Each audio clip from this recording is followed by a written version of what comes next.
This is what Thursday morning looks like. Get straight. Thank you. Oh, oh.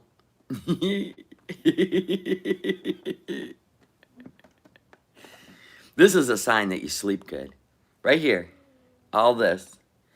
Good morning, Cece.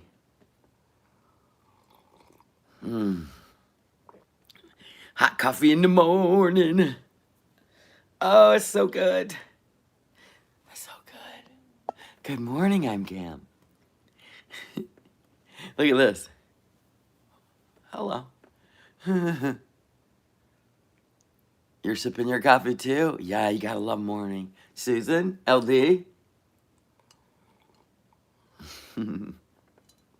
There's no fixing this. Morning, Joe Bell, Michelle. It's Justin. Good morning.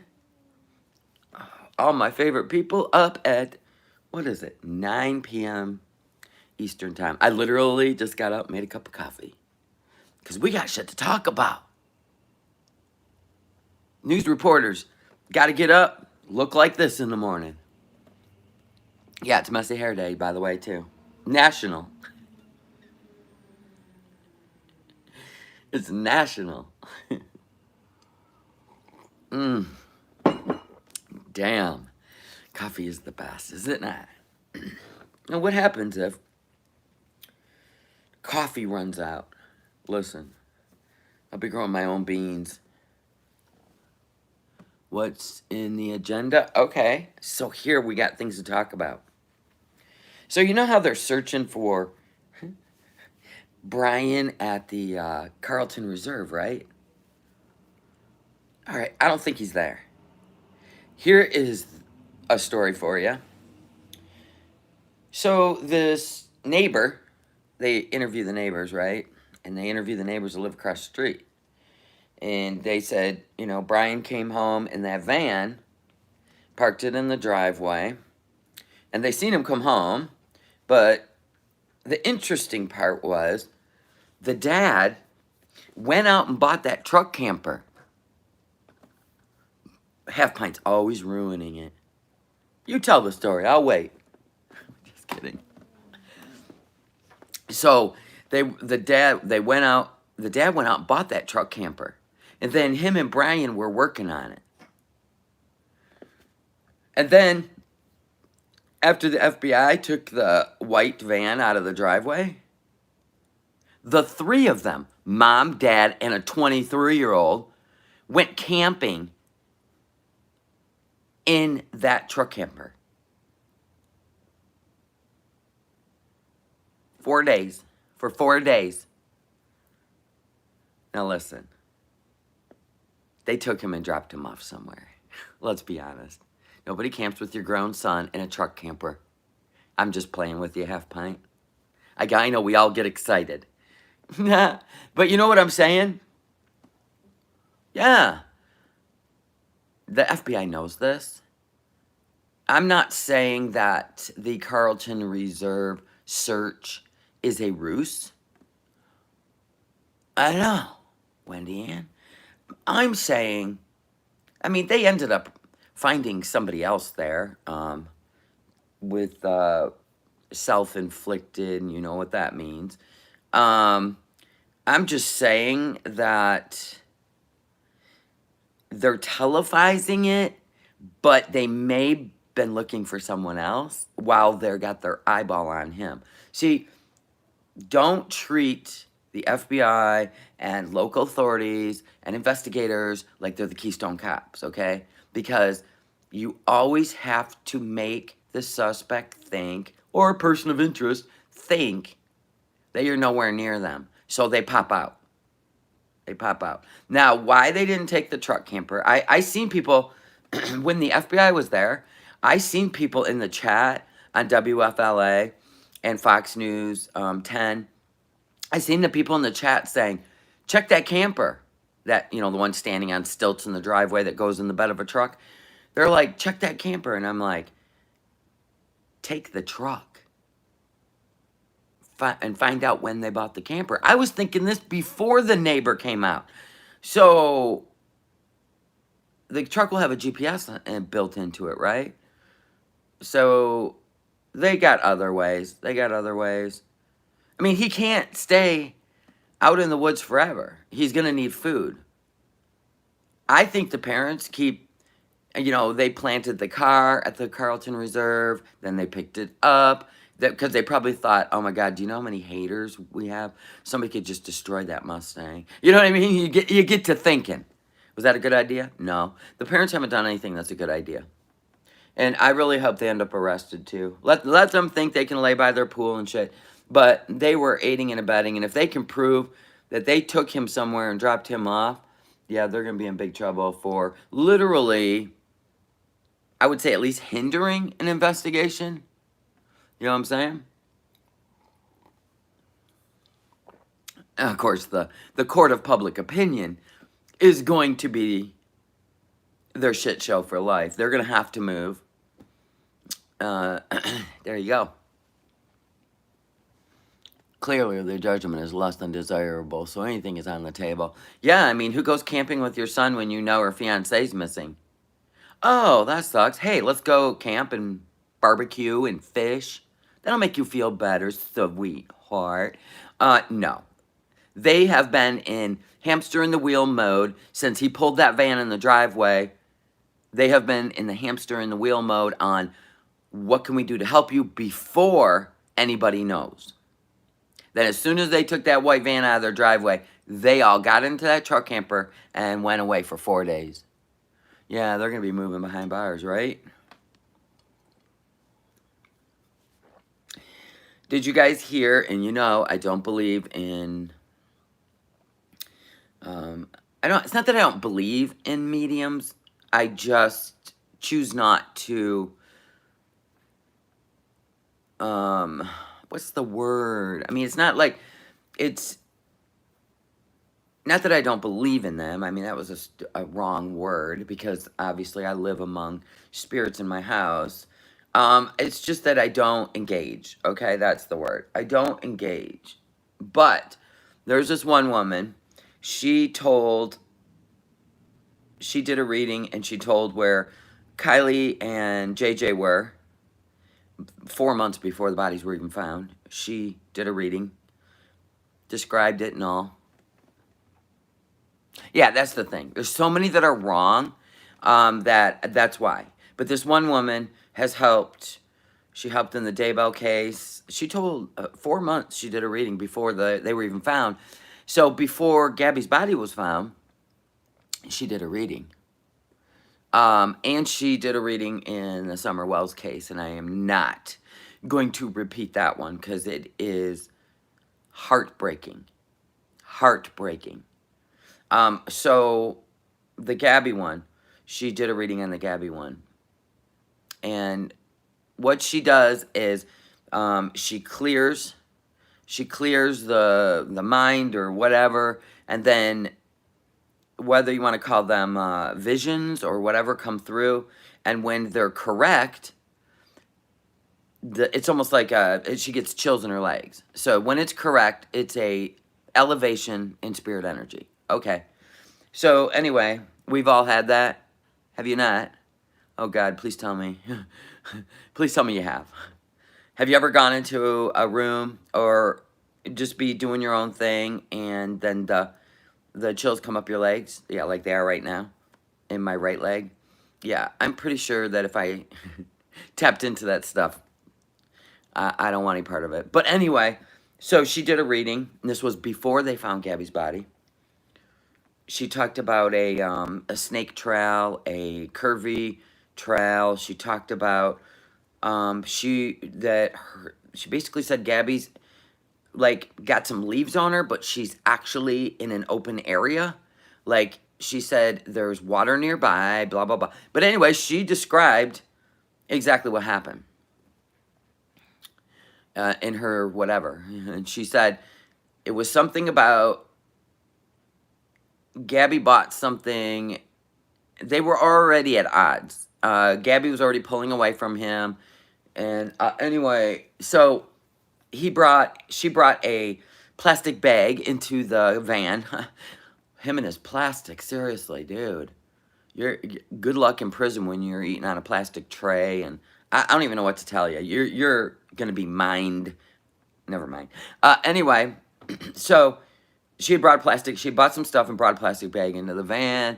It escalated. He kind of put the bag over her face. He was so angry, and but he didn't like suffocate her in the van. He was getting to a height of anger that was scary, and he jumped out of the van and started taking off on foot, and she was chasing after him because she didn't want to be alone, and she was chasing after him, and they got to the area 300 feet away by the creek or the lake, whatever that thing is, and he just kept telling her to shut up. Yeah, this was the reading. He kept telling her to shut up, and because his mind was going crazy, he was basically starting to merge mentally with the images that he draws and all this, but he was trying to shut her up.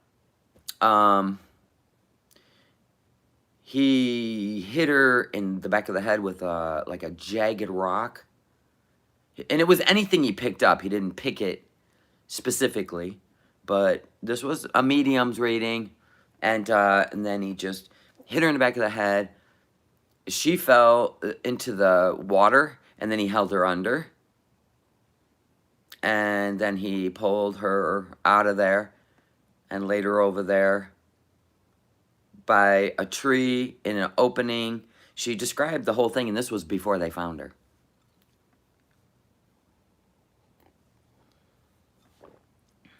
He was in an absolute state of mania. Like, just didn't even realize what he had done until... What the hell? Every time they search a spot, they find another dead person. What the hell? Oh, you mean over there in Carlton Reserve? Yeah. I can imagine that being a kind of place where people would either not have good enough survival skills because of all the animals, where you could meet your demise, or where you would choose to go to die. I could imagine. I mean, I think it's kind of like story after story in national parks and stuff like that. I think he strangled her. Actually, yes, he was strangling her, but it didn't, in the van, but it didn't, she didn't pass out. What occurred down by the water, not in the van. And it was the, I will wait and see, because when the autopsy report comes out, a blunt object to the back of the head or the side, what did she say? The side or the back? I don't remember if it was the side of her head or the back that the medium said. But he picked up a rock, and he didn't even look at the rock. He just picked it up, and it was jagged. Hi, Gary. Good morning. And when she fell into the water, he held her head under the water. He wanted her to shut up. She was following him. She didn't want to be alone. She didn't let him go cool off. She was following him. She was hysterical, and he literally just snapped. So that's the way the medium described the whole scene. I can't remember her name. You have to go to, hold on, I'll tell you. Now I do know. What's wrong with me? Sweetie Pie Low is the one that puts up her readings on her channel. Because the medium doesn't do this for YouTube fodder or income or anything. She just, when things come across her, she just records it. And that's what most mediums do. They just turn on a recorder in their house by themselves. So that's what she does. And she told people where JJ and Tylee were 4 months before their bodies were found. So let me see.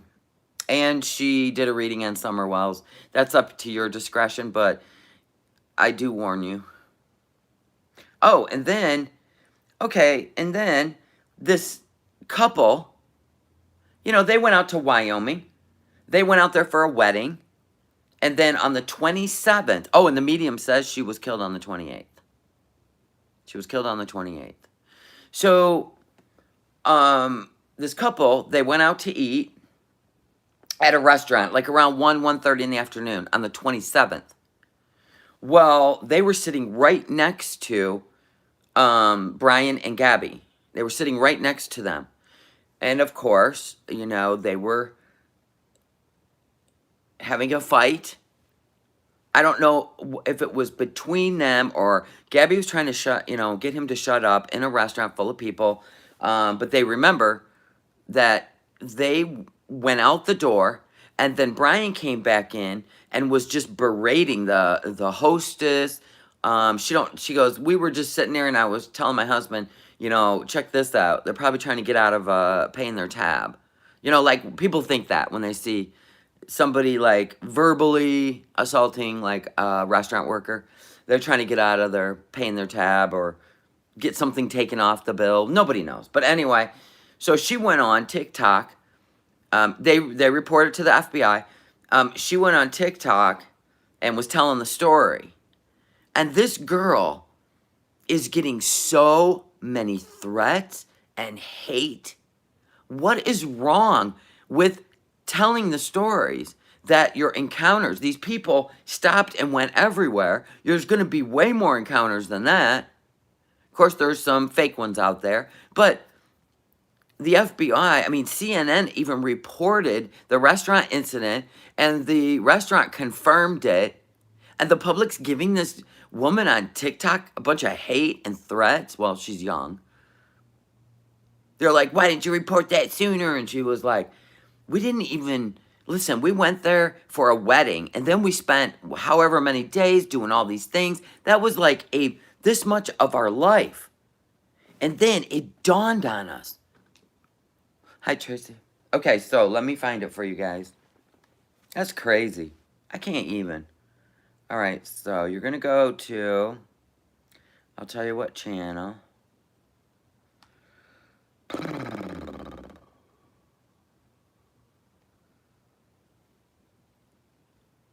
I'm going to watch that one later. Okay. I'll just go type in. It's so much easier. Sweetie Pie LL.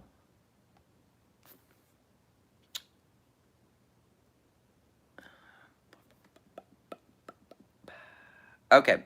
The psych is Reverend Donna Serafina. Anyway, but this is the channel. Go to, oh my God.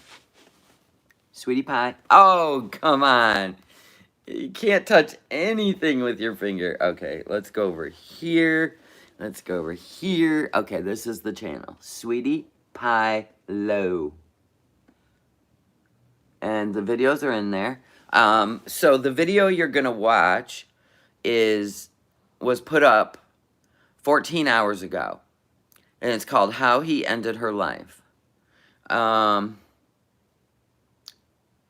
And I don't know if you want to watch the Summer Wells one right here. Very graphic. Very graphic. So the woman, this woman's not a medium. But she puts her videos, her sound out there because a medium doesn't make videos. I mean, I've seen the woman. I believe she does have a channel of some sort. But this is the woman that shares them. It's like when she gets the spirit thing, when they come to her, she just hits an audio record at home. And that's what most mediums do anyway. They record the session.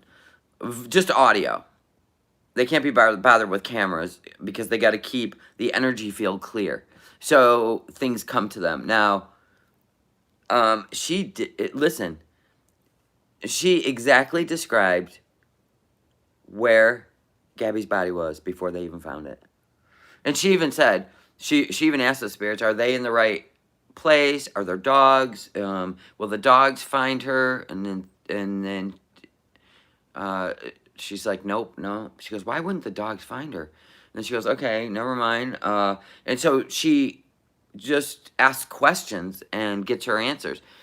And she goes, I don't know how they're going to find her without dogs. And then she said, are they in the right place? And the spirit said yes. So she goes, okay, well, I'm not worried. They're going to find her. They'll find her. She's under a tree. She's out in the open, but it's like she has leaves on her. Like she called all this before they even found her.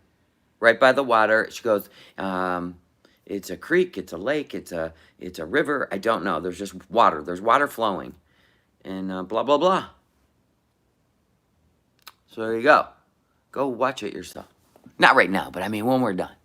But if you're, listen, you will get very upset if you listen to her Summer Wells one, okay? You will get very upset. So that's on you. That's on you.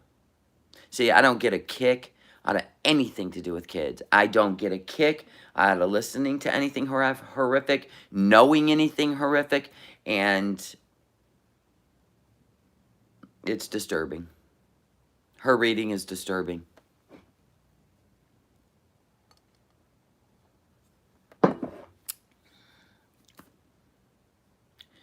So, let's do a little recap, okay, people? This is what Thursday morning looks like. I'm sorry, it is ugly. It is not your friend, but we have things to discuss. So, for a recap, the neighbors across the street were interviewed, okay? They seen the van come home. They seen Brian get out of it. Not get out of it, but they've seen Brian in and out of it, right? The white van, Gabby's van. They seen him come home. And then they seen the father bring home this truck camper, the one in the driveway. He went and bought it. Now listen to this family making their stupid plans. I mean, the FBI had been told by the neighbors how it played out because they were working in their yard. They were doing yard work when this truck camper came home and Brian and his dad were working on it. Like, I don't know, cleaning it, whatever they were doing with it, right? And then after the FBI came, so that truck camper's sitting in the driveway as if they've owned it forever, they come and pick up the white van. It's almost like putting your time card in the slots, time to start work. You know, as soon as the van got pulled away, they knew that Gabby had been reported missing. They knew it. They stayed in the comfort of their house, probably cleaned out the van, whatever they do, hide evidence, whatever they do, for 10 days. And they worked on, you know, this new old truck camper, right? And as soon as they picked up that white van of Gabby's on the 11th, right? The 12th? The 12th? The three of them packed up that little truck camper and went camping for 4 days. Bullshit. The sad part is, they don't know if they came home without Brian. See, they probably snuck themselves in at night when people are sleeping. They probably purposely drove away to somewhere. We don't know, north, south, and you know they dropped him off somewhere. Both parents just left in the red truck? No kidding. Oh, scoot, scoot, magoots. I even said, go get that red truck and find out if there's a GPS system in it. No kidding. Come on now, we got to get on this. Okay, we got to get on this. We got to get on this. Oh my God, I can't with these people. Here we go. We got nothing live right now. All right, let's go find another live. 24 minutes ago, nothing. Brian Laundrie's inner circle could hold the key to discovering his whereabouts. Somebody said, all right, let's debunk some things. So the guy in the deer cam trail, that was not Brian. He came forward. The guy came forward and said it was me. So there's that. Yeah, hopefully they'll follow that red truck. Don't think they haven't. Maybe when they were doing, listen, maybe when they were pulling everything out of the house, they went under and just stuck one of them little tracking devices under it. Let's hope. People are saying that Brian's phone pinged on Instagram for like a minute, or like a few seconds, but I don't know if that's true. I think this is why Gabby was crying so hard when she was talking to police. She knew she was in trouble. I think that this trip was really bad on their relationship because he was out of his element, out of control. Like, I don't know. I mean, I still think he had some mental illness. I think he fought with demons in his brain, and he just morphed into one with all his demons when he just hit her. I think she was hysterical. He couldn't handle it because he wanted to get away. He was in a manic state, and she didn't want to be alone. I mean, the whole thing was just toxic. The whole thing. Well, I don't know about him not having his mommy, but he likes to control his environment. She brought a plastic bag into the van, according to the medium, and that's what escalated the whole thing. And she might have said things like, I can't do this anymore, or whatever, and he just went into, But according to the medium, he got out of the van, he started walking just to get away, because he was escalated probably to a height he's never been before, like when people snap. And she was chasing him because she didn't want to be alone. She didn't want to be alone. And he kept telling her to shut up, like white noise and psychotic breakdown. You know what I'm saying? Like, I'm sure the whole thing went bad. Yeah. And according to the medium, he just picked up by the water, picked up a rock, and it was jagged. He didn't choose it. He just picked it up. And then just boom. I can't remember if the medium said the side. I think she said the side of the head. And she went down into the water, and he just held her face underwater. Didn't a neighbor say that Brian and his parents went camping? Yes. Yes. That's what we've said twice now. They bought that truck camper after he got home.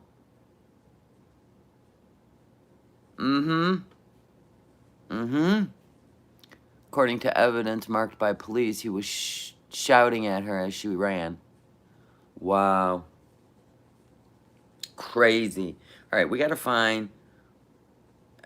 Let's see if Live Now from Fox is on. Oh, yes, they are. Here we go. Okay, here we go. All right, well, Art Bohannon, forensic examiner, joining us from the Alcatraz Crime Museum in Tennessee. Is there anything else you want our viewers to know about this case or anything related to forensic examinations? I don't know if he shot her. I don't know. We'll find out. The autopsy, they haven't let it out yet. Step by step, and once the body is found, then they must stop and have a good plan of action and use only the best of the best examiners and investigators to proceed with the case. All right. Well, oh, no, I don't either, Butterbean Head. I don't think he's been in that forest at all. I think the parents set it up as a ruse. Even putting his phone there to ping it would be something they would do. I think they drove him somewhere.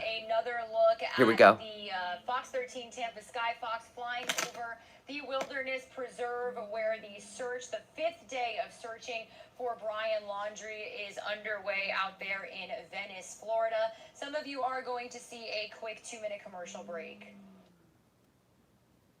Not us, though. We won't. Oh, yeah, we are.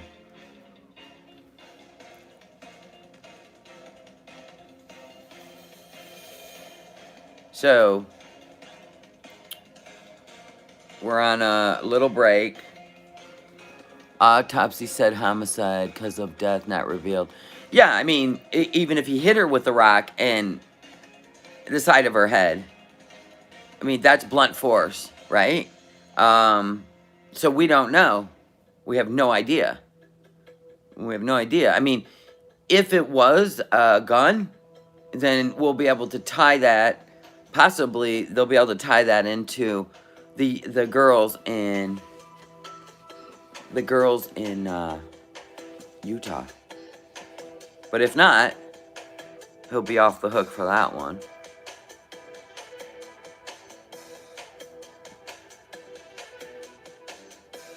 I gotta heat up my coffee.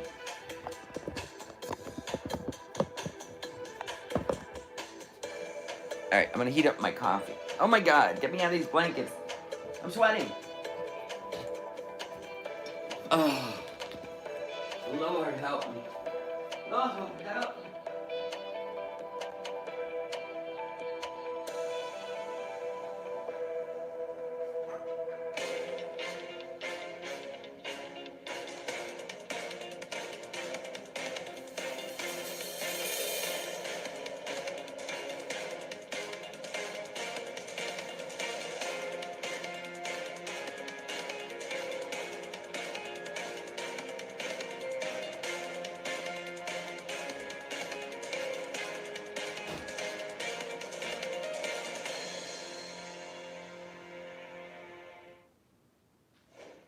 Is it ever gonna stop raining?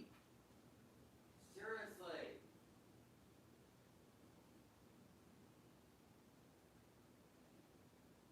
3 days of rain.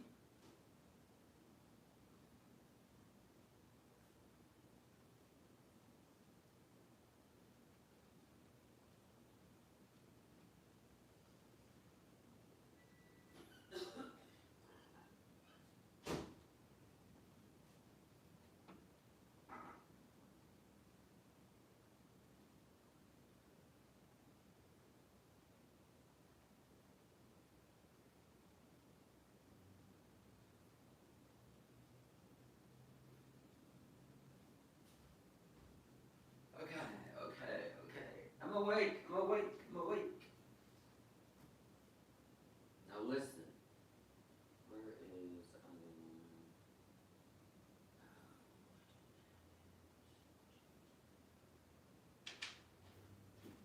Okay. Are they still on break? Move. Jexy Poops, move. All right, what are we looking at? They got everybody and their brother out there. I don't know how this could be a ruse. I mean, come on. Why do they have it muted? I don't. How could they, like seriously, how can they, that's too much effort to not think he's there. But I don't think he's there. I think they drove him somewhere. Oh my gosh. Here we go. Their sound's back on. Welcome back to Live Now from Fox, everybody. Almost 9:30 a.m. here on the East Coast. We've got Fox 13 Tampa Sky Fox flying around the Venice, Florida area, specifically at the Carlton Reserve, where the 5th day of searching for 23-year-old Brian Laundrie, the fiance of now deceased Gabby Petito, is on. You can see all of a the lot of resources and time manpower being just wasted if lined he's up not there. and right in front of you here in this one shot. It looks like they might be doing a briefing, getting their assignments and their areas. They're all kind of huddled around that one area. If you look to the more right-hand side of your screen, you can also see all of the ATVs lined up. Again, they have executed all resources to do this search. We've seen swamp buggies, canines, drones, again, agencies and officers on four-wheelers. And we did even see a dive team get called in yesterday as they're beginning to search more of the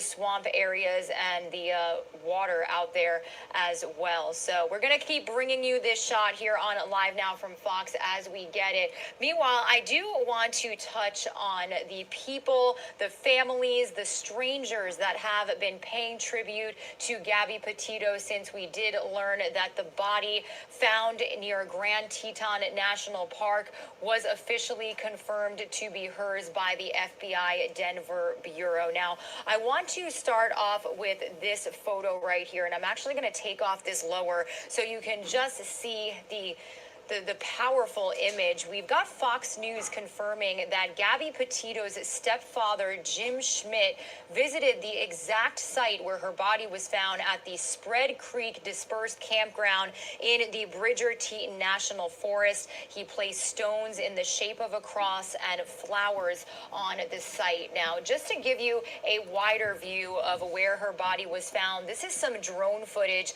that we have from the area. So we do know that as this situation was unfolding, her family kind of dispersed. Her parents were in New York. Her dad at one point came down to Florida to be in the Northport area, and her stepfather, Jim Schmidt, stayed out west as the investigation and search efforts were ongoing out there over the weekend. So again, he did make this tribute out Was there in leaves? Did he stone, cover a in cross leaves like with the flowers on meat, top, like the right where psychic her said? body was Look at found. that. But There's we've leaves. also got people who See did the not leaves? know Gabby, They're piled feeling up the right there. impact of her story. I He want to did show throw you some leaves of the on her. video This that we medium got called from Northport, described this Florida, whole here on area Live Now from Fox. months People paying before tribute. or They days are before she was even bringing found. teddy bears, photos, and flowers. This specifically is outside of Northport City Hall, and some locals just simply stopped to pay their respects, saying that even though she was She's not on born in Northport, the community still hold on. loves her. She's on Sweetie Pie Low channel, L-O. Sweetie Pie Low, L-O. It's on her channel. It was a video put up 14 hours ago, and this was a medium reading before her body was found. And she described this whole area and how he killed her. And is thinking of her family at this time. We've also got people doing the same out in Utah. This specific memorial site at the mural where Gabby Petito's last Instagram post was taken.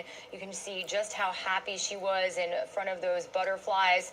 We actually did get word from her family that butterflies were her signature. They were her That favorite post thing. right there So on just wanted to Instagram, bring you some of these touching they think he tributes put to it up, Gabby Petito here not on her. Live Now from Fox. Again, we did get this photo from Fox News, our team out There's there, the leaves. showing the memorial made. There you go. by Debbie her just put the link stepfather, in Jim for you. Schmidt, where her body That's was Sweetie found Pie at the Low. Spread Creek The woman Dispersed also Campground in did the a Bridger reading Teton National on Forest. Summer Wells. Meanwhile, She also did a reading on Summer Wells, and I warn you, it is a very disturbing reading, okay? So if you're not, yeah, it's a very disturbing reading on what happened to Summer Wells. This medium, this Reverend Donna Serafina, she also did a reading 4 months before they found the Daybell, or whatever, the Daybell kids, and it is very disturbing, but she described exactly where they were, and that is exactly where they were 4 months later when they found them.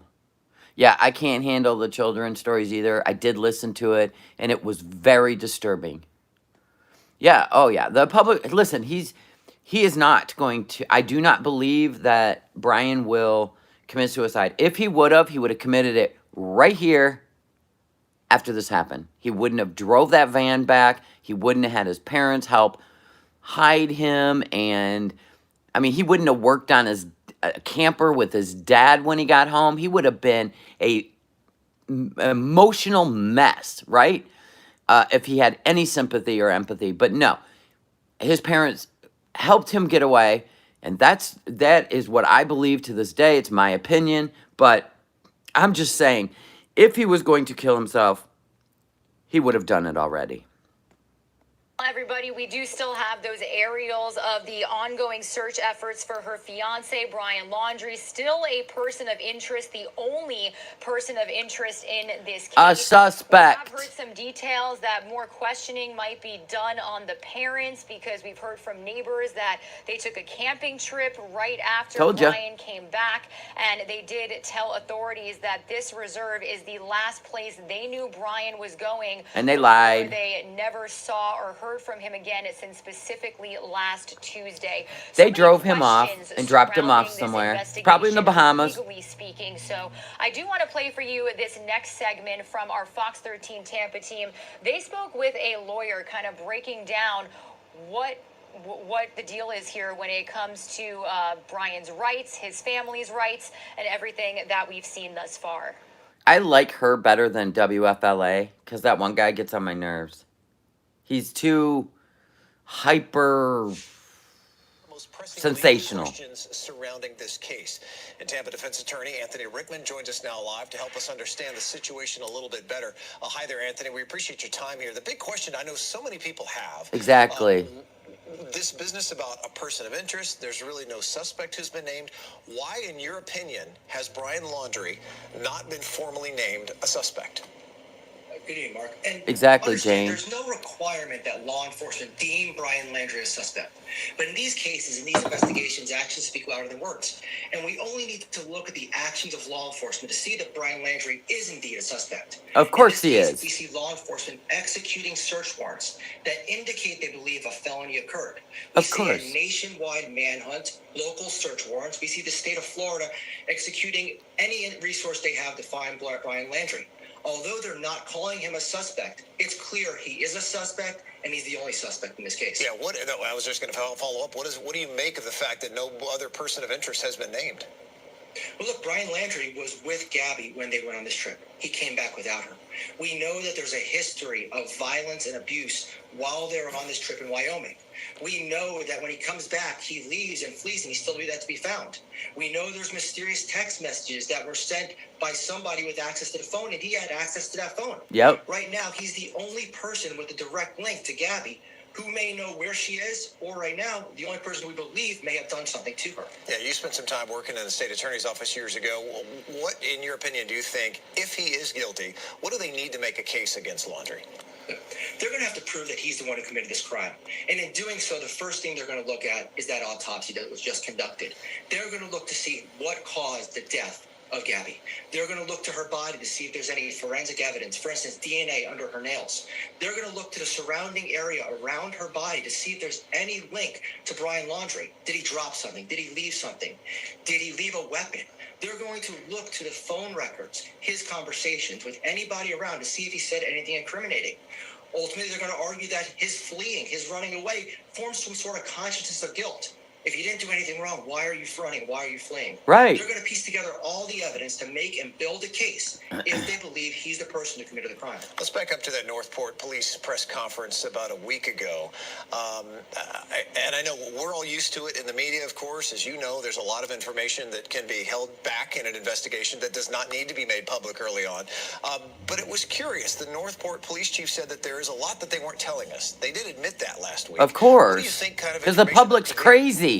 Well, we learned after this press conference that a search warrant was executed at the home of Brian Laundrie. We also learned that there was a hard drive found in the van that was located at Brian Laundrie's home. Yeah. We know in that search warrant, it talks about text messages that were received by Gabby's family that they found to be suspicious. We do know that around the time that she was reported missing, they searched the van, and they did find evidence within that van. Now, that evidence could be forensic. Could there be blood? Could there be links? Could there be other physical evidence in addition to those text messages that establishes that he had committed the crime and is responsible for her death? What about Laundrie's parents? I know there's a lot of frustration. A lot of members of the public, investigators have clearly been on record to say there hasn't been much help there. Could his parents, do you think, be charged with anything if there's any proof that he may have helped, they may have helped him at some point?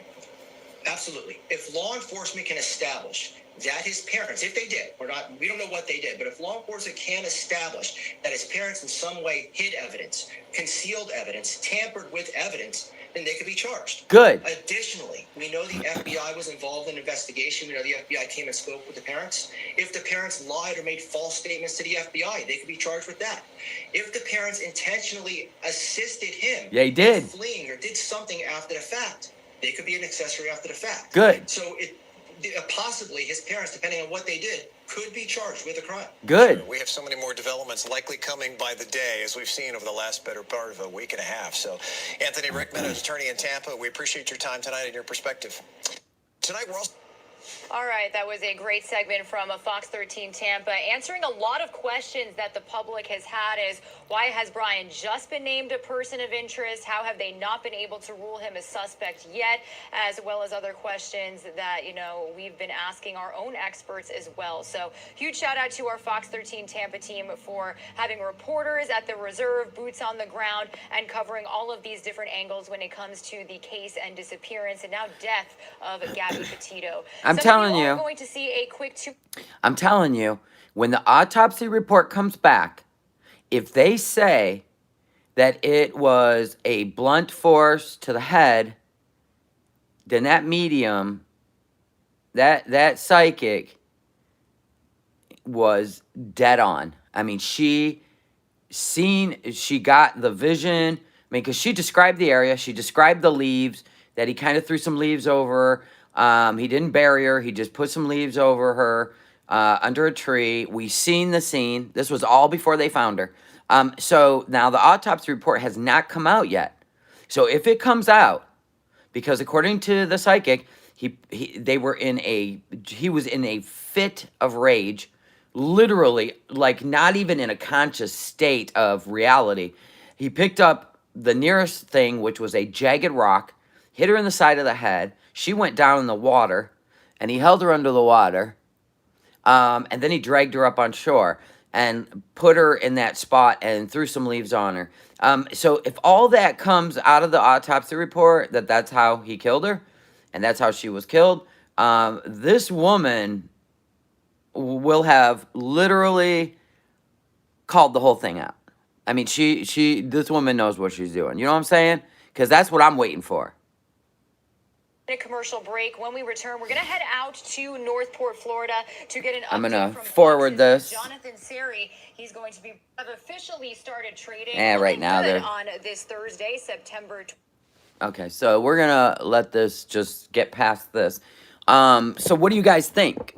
If that autopsy comes back, that's how she was killed, like, are you gonna believe that this woman's straight up? You know what I'm saying? Because 4 months before they found Tylee and JJ Daybell, what was her last name? Because Chad's last name's Daybell. Tylee and JJ. She described the whole scene of where their bodies were 4 months before they were found. Now, she did a reading on Summer Wells, but I don't recommend you go watch it because it's very, very graphic and very disturbing. She is amazing. Yeah, she described how the Daybell kids were killed, everything, before they were ever even found. Also, she just did a reading on Gabby before they even found Gabby's body. Vallow, that's right. Vallow, thank you. Yeah, it's Sweetie Pie Low. Go there and listen to Reverend Donna Serafina's reading about what happened to Gabby. It was just put up 14 hours ago. Sweetie Pie Low puts up the readings, their audio, because the woman, as soon as she starts getting, the energy, she clicks the audio and just, that's what most mediums do. They don't show up on the scene and all that. They usually get the visions, they do the audio, and then they send the audio on. That's it. Yep, I think either that or strangulation, because I saw his weird, disturbing art on Insta. Yeah, it's weird. Now, he did choke her in the van, but then he released her. She didn't pass out or anything, according to the medium. And then he went out the back doors and said, I'm going on a hike, and he got out of there. Well, she didn't want to be alone in the van, so she chased him because she was hysterical and screaming, according to the medium, that she didn't want to be alone, and he just wanted to get away from her. And she just kept, and he like, shut up, kind of thing, and he snapped. He picked up what was like a jagged rock. She goes, I don't know if it was a brick. It was a jagged rock. He didn't choose it. He picked it up and just wham, the side of the head. She went down into the water, and he held her head under, and then he pulled her out of the water by her ankles. Yeah, I know. I seen all his drawings. I showed him on my channel. The princess with the blood on her mouth, and yeah, he was into some disturbing shit. And according to the medium, she said he basically morphed into, like, that became his reality in this heightened state of whatever psychotic state. He literally just merged into his drawings. Like, he's seen nothing else. Yeah, it's crazy.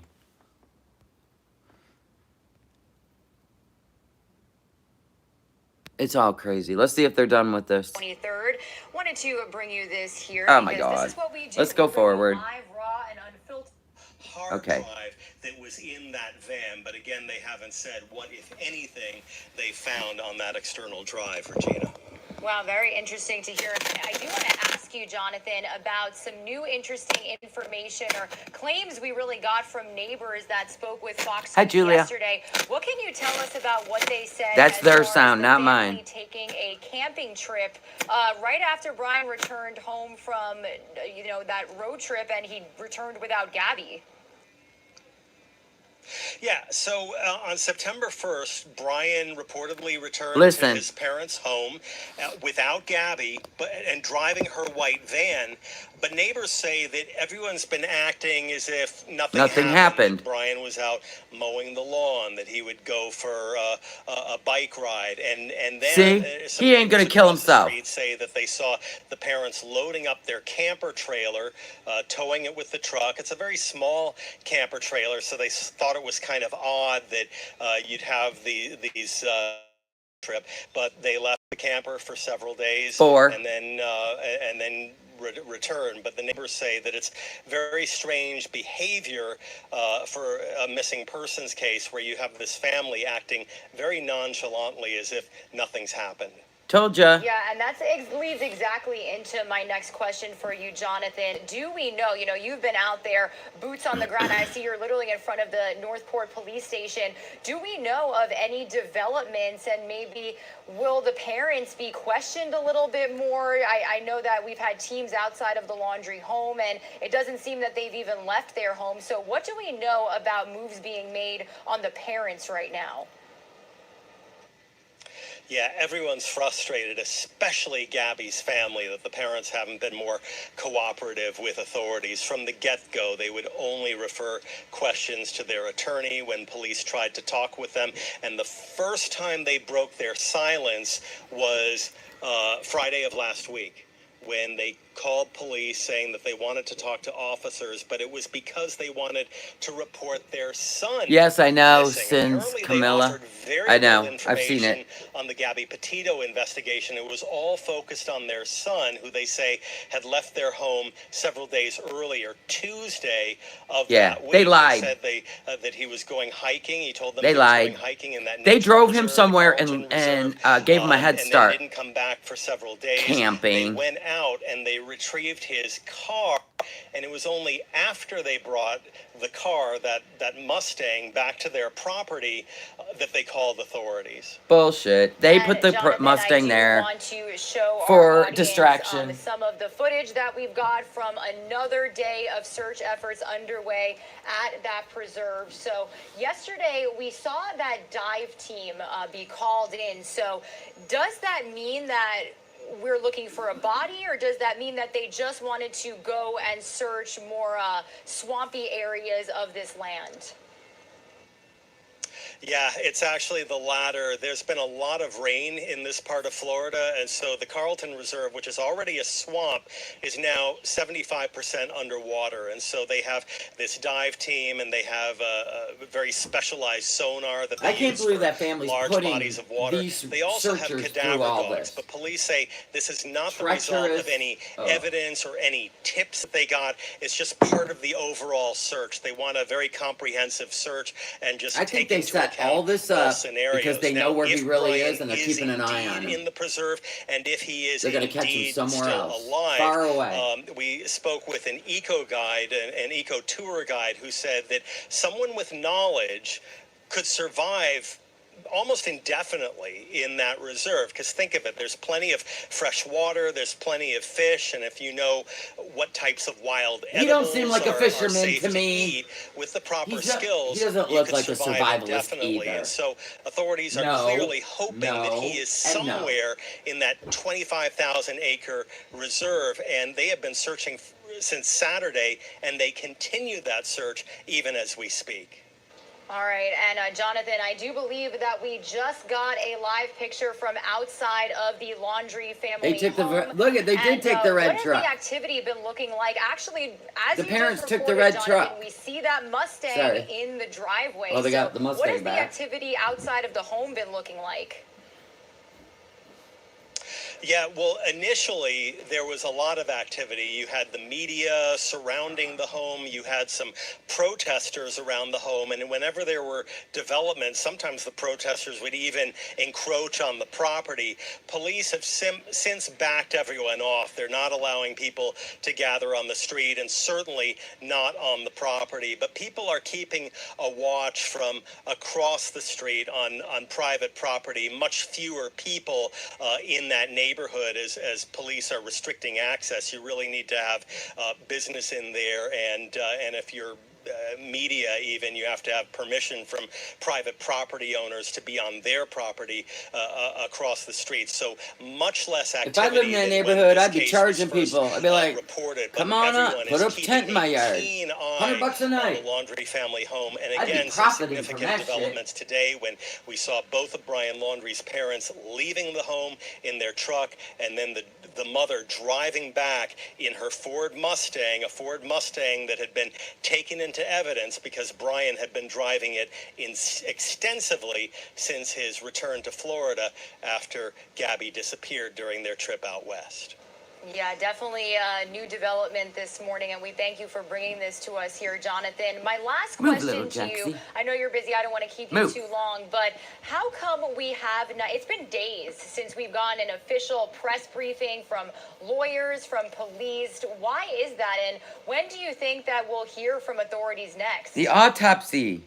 I want the autopsy. Yeah, well, there's been a shift in the investigation. Now that the investigation has taken steam and that a body was found in another Yeah, they might have state, drove him the away and put him in a FBI is mental taking illness a lead. institution. And so initially it was Northport that was leading the investigation. Under some alias. And so we were hearing from their PIO really on an as-needed basis multiple times a day. Now all questions are being Getting, referred like- to the FBI. It's much Like getting him evaluated before the charges as whatever, criminally insane, whatever the hell you want to call it. I mean, okay, so if they went camping for 4 days, acted nonchalant. I mean, he was mowing the lawn. Come on, you guys. This family is messed up. You know what I'm saying? So if they went camping, they were gone for 4 days. That means 2 days. They could have drove them somewhere that would take 2 days, which isn't very far. You know what I'm saying? From basically the Sarasota area. A 2-day drive, like nonstop, and then 2 days back for the parents. Like, where could they have driven in 2 days? Down south? Send them off to the Bahamas on a private boat? Could they have went... I doubt they would have went north. Everybody would have recognized them because as soon as the van was recovered... then came the story out on the news, right? So that would have been like the 12th, right? They took off on the 12th. So if they took off for 4 days, that's how long they were gone, the parents. They took Brian. Of course they did. Oh my God. Anyway, I think they took him somewhere. And they gave him a head start somewhere. And my guess would be the best solution would go south and get him out of the country. You know what I'm saying? Where he could have went to the Bahamas, whatever's below Florida. There's so much below Florida, out of the country. I wonder where that medium thinks he is. I don't know, but I hope she does another reading. Boat to Cuba. Right. They could have, because his face wasn't all over yet. Now, if we can get anybody that seen him being transported somewhere, then we're going to crack this case of where he is. Yeah, everything's going to take time. All the evidence is going to take time. Now, the parents left in the red truck, right? So, I'm wondering if they're thinking now that they know the camping story, because that's out there, I'm wondering if they're thinking the FBI is going to come and take that red truck. I mean, they're always a step ahead. Seriously. They're always a step ahead. Now, rumor has it that Brian's mom worked for a DA office, so she would know how all this shit goes down. How else did they get an attorney from, what is it, Long Island? That Bernardito or whatever his name is, Benedito. How did they get an attorney pro bono? Maybe she works from home for him. You know, maybe that's where she worked. She worked for him in New York, and then maybe when they moved down to Florida 2 years ago, maybe, no, it was longer than that, because the house they're in, I think they've had it since 2015. But I think yeah, 2015. Gabby moved in with them 2.5 years ago. So maybe she's been working remotely for them, because, you know, that's a thing with lawyers. So maybe she has learned all the steps, what they look for, how the FBI works. Like, maybe she has figured, like, knows this stuff. And I'm not saying that, like, they knew their son was going to commit a crime. Maybe in her mind she knew someday he would, because, you know, we already know the weird shit. But I'm just saying, like, maybe she knows how they work and how long it takes to assemble and blah, blah, blah. I feel, in my own opinion, I feel like they set the whole Mustang thing up. They already took him somewhere. She has someone in the system letting her know what's going on. Probably. She might even have access to information like that. Don't you think they already checked the airlines? No, it wouldn't have been airlines. The parents drove him. They drove him somewhere. My guess would be they chartered a boat, you know, to go to somewhere. Hell, they could have threw him on a cruise. Nobody knows. He got off at a port and never came back. This is my point. Like, we don't know, but this shit is going to come out. I mean, now they've left in the red truck, which now would be considered evidence if they went camping for 4 days with him, because the neighbors said they did. I know they brought the Mustang back. Then they left again in the truck. Do you see what I'm saying? Now that this stuff's out, they keep creating diversions, right? I think that they may even have put his phone out there, and I don't know. He may have his mom's phone. He may have his dad's phone. He may have a burner phone. They may have a burner phone. Oh, thank you, Jane, for the super chat. I really appreciate that. Thank you so much. Maybe they took, she said, I appreciate your thoughts on these topics. Listen, I'm with y'all.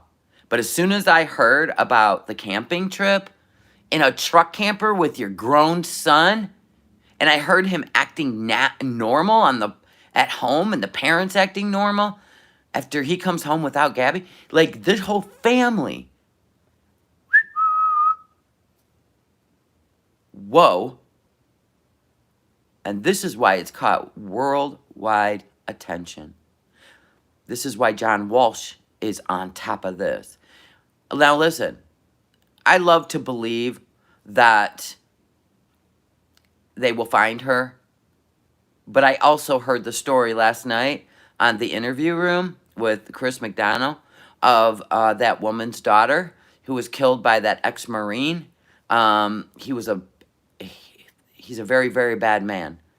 His last name's McLeod, and he's a very, very bad man.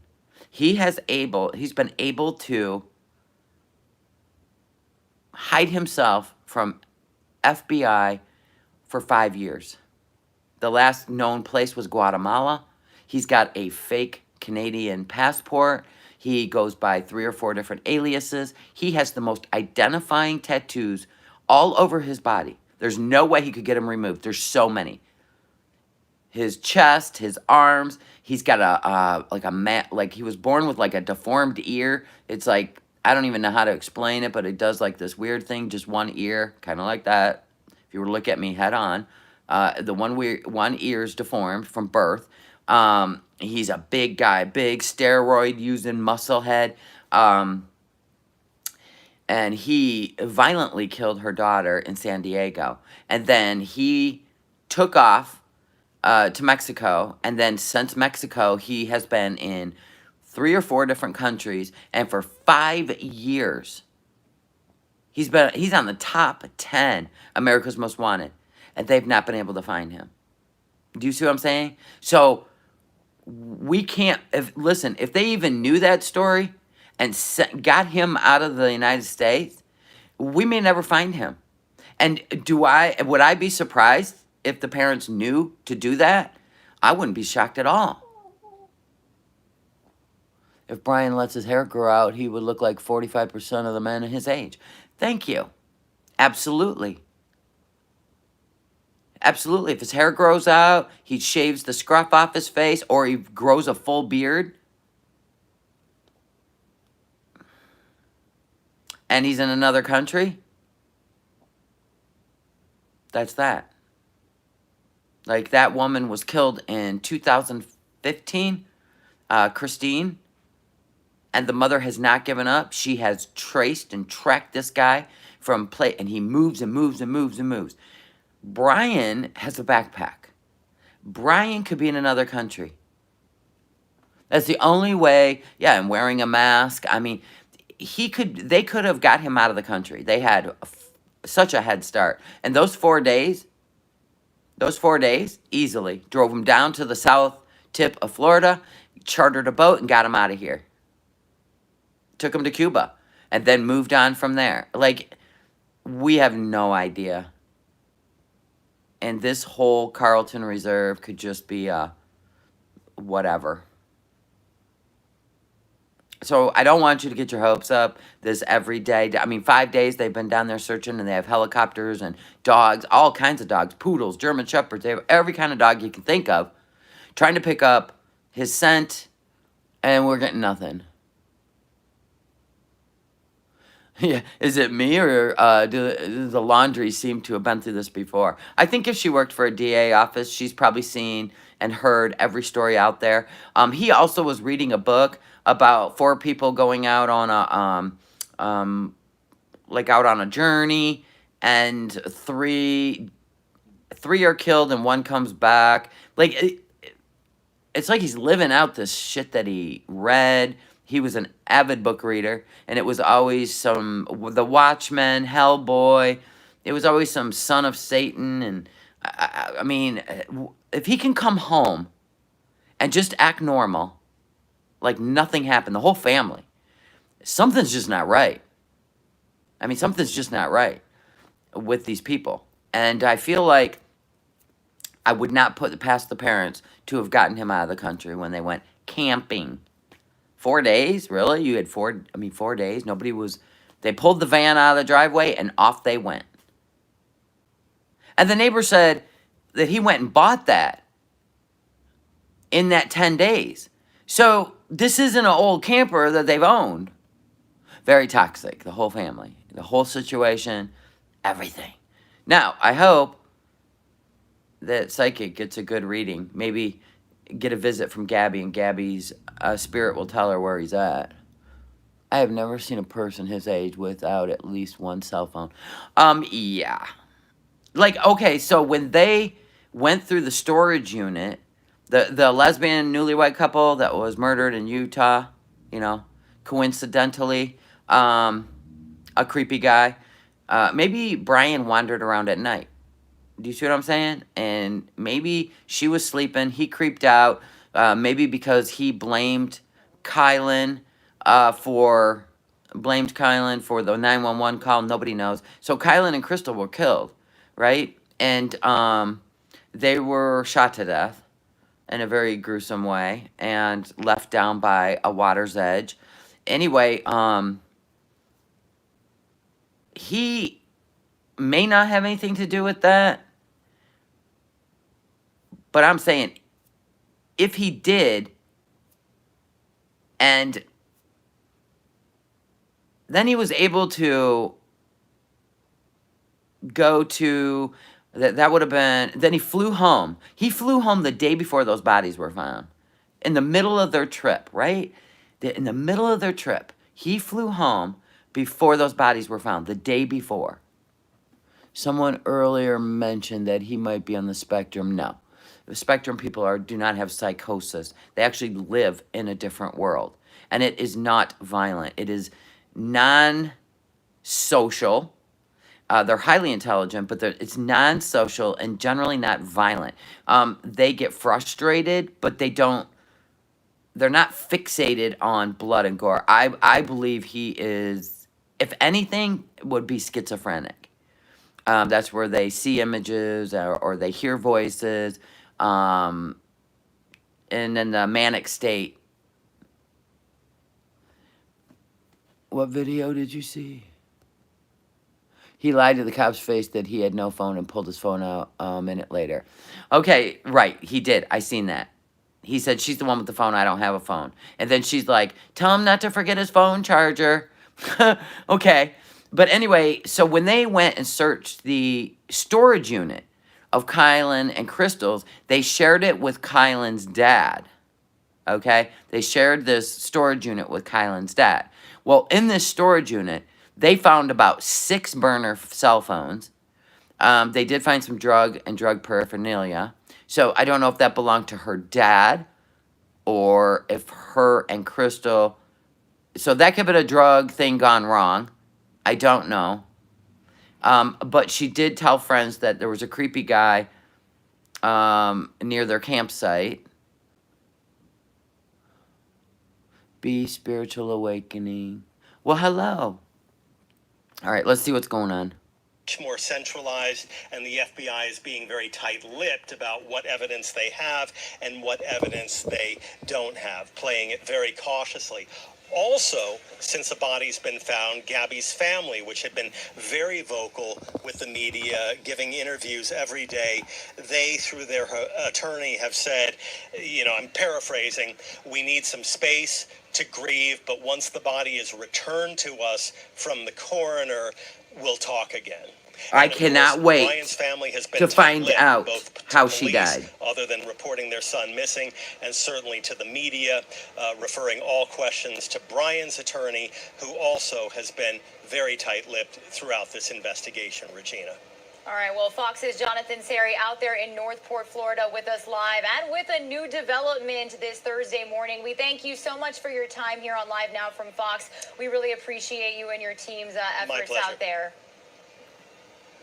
I know. All right, everybody, here is the the full look outside of the Laundrie family home this Thursday morning. Again, we were just hearing from Fox's Jonathan Sari out there giving us another development in this case. We saw the Laundrie family car. It was initially reported as Brian's personal car, but then Jonathan did just tell us that it was actually the family car that Brian was using when he returned to Florida without Gabby. So you can see it in the driveway there, but this is actually the video that we brought to you the other day when it was officially being towed away. Once the FBI conducted that raid, they executed the search warrant, declared the house a crime scene. So big difference to this morning where, again, you can see it parked in the driveway. Jonathan saying that the family, the parents specifically, left the home and the mom returned with the Ford Mustang. So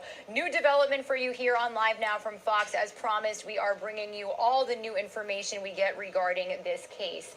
Again, everybody, my name is Regina Gonzalez with you from the Live Now from Fox East Coast Hub. I will be signing off. Rain Augustine will be joining you for the next hour before we it was pass Gabby's on van. to our Live Now from Fox headquarters team in Phoenix, Arizona. Be sure to stay with us throughout the entire day as we bring you new developments on this case as well as other breaking and live news. I will see you guys tomorrow. I hope you guys have a great rest of your day.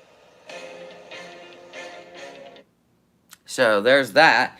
There's that's not really breaking news that that was not Brian's car. Brian, listen, we have not have heard of one job Brian's had, right? I mean, he was at home. He was a mama's boy, living under his parents' roof, blah, blah, blah. Gabby was a pharmacy tech and was saving money for this trip. Gabby's the one that got the van. They wanted to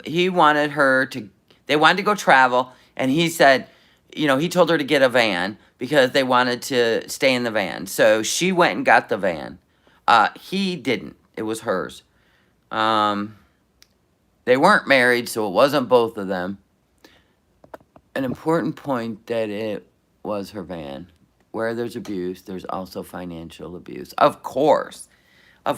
He, you know what I mean? she did whatever he wanted. Honest to God, we know this. She probably constantly had to coddle his outrage at plastic bags, plastic bottles. Like, she had to constantly coddle his bullshit. We already know he was very opinionated. Personally, he's already been to Cuba and out of that country by now. His parents have money. Yeah, I was kind of looking into their money. I don't know if they have offshore accounts in other countries and shit. Which, if they did, let's say they did, that's, if he did, if the parents have money and other, that's going to be where he's at. Because he'll have full access to that account. Do you see what I'm saying? Did they live together? I saw pictures of his room. Yeah, she lived in that room in the basement with him, or wherever the hell it was.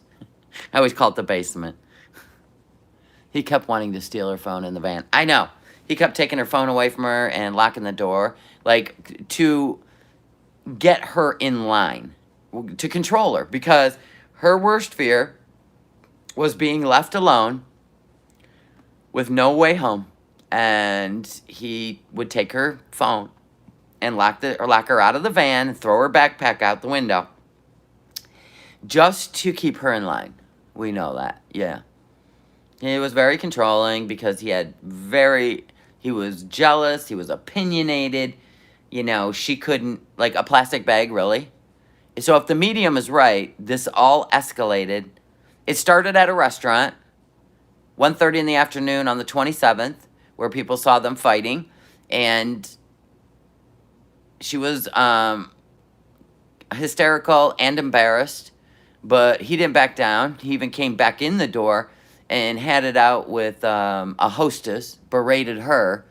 And that would have been the day before he killed her, because according to the medium, the Reverend Donna Serafina, she was killed on the 28th. So supposedly she bought something, and it was in a plastic bag, and that just escalated. And then he, like, put the bag around her face, and then he choked her, but he didn't choke her out. He just was in this fit of rage, according to the medium. And then he went out the back doors of the van and said, I am going for a hike, to get away from her, because he was in a very, very heightened state. And then she chased after him, and he was trying to shut her up, and supposedly he reached down, grabbed some object like a rock, something, but it was jagged, and hit her in the side of the head. I have a feeling all the abuse he did on her was, like, people that are professional at abusing someone, they will hit somebody where it's not evident. The head is usually the choice. It's hidden by hair, bruises, lumps, in an area that's not visible. It's usually not the face. So supposedly that's what happened, and she went down in the water, and he held her under, and then he dragged her out, put her by the trees, and covered her up with some leaves. That's what the medium said way before they found her body. And basically that's how it went down. He went into a full psychotic, snapped, and just kind of became one with the devil. You know what I'm saying? In a moment of rage. So if he was able, like I said, if he was going to kill himself, he would have killed himself right then and there. As soon as he realized that he had killed her, the love of his life, he would not have driven that van all the way back home. He wouldn't have mowed the lawn. He wouldn't have helped his dad get a camper ready for him and his parents to go camping. Okay? Do you see what I'm saying? The whole family is wacko. Good morning, Terry. The whole family's wacko. Seriously. And a little bit of humor. I seen a picture of the mom. He looks just like his mom. She's a handsome woman. There are remote spots between the USA and Canada that a person could cross, and if it's feasible, he could have made the crossing. Well, here's the thing, Travels from Doodah. Let's say they got into the truck camper together. They did, the parents and Brian. After Gabby's van was taken out of the driveway by FBI, they climbed into that truck camper and took off for 4 days. 2 days somewhere, 2 days back. So you got to figure out 2 days from Sarasota 2 days. OMG. That would get you to, if you just drove straight for 2 days, that could get you, you know, to Colorado. I mean, you're going to get as far north as you can. It wouldn't be Canada. But so let's say 2 days south, there's Cuba. I mean, you could get him out of the country. And if you got money, you could hire a private boat. You know what I'm saying? You could hire somebody to take him international. One day we'll get you to the middle of Kentucky. Right, you're not getting to Canada. I think it would be more south. Cuba, you know, Canada works with the United States, so I can't imagine him being able to hide in Canada. I truly think his mom wears the pants in that family, and there was no pleasing her. You never know. I mean, yeah, right? Islands off Florida, exactly. And if, let's say they have money. Let's say it's in offshore accounts. He would have access to money. I mean, I know they bought and sold homes. That's the only thing I know about this family. And there's rumor that she worked for the DA in New York. And maybe she still does. Maybe that's how they got a pro bono lawyer. Easy, easy. And the camper was full of prepper stuff. Exactly. The South makes sense. If they catch him in Canada, they'll be extradited. Right, because they work with us. Cuba would be easy. Easy. And there's Aruba. Aruba, you could hide in Aruba. How many people have disappeared in Aruba? A lot.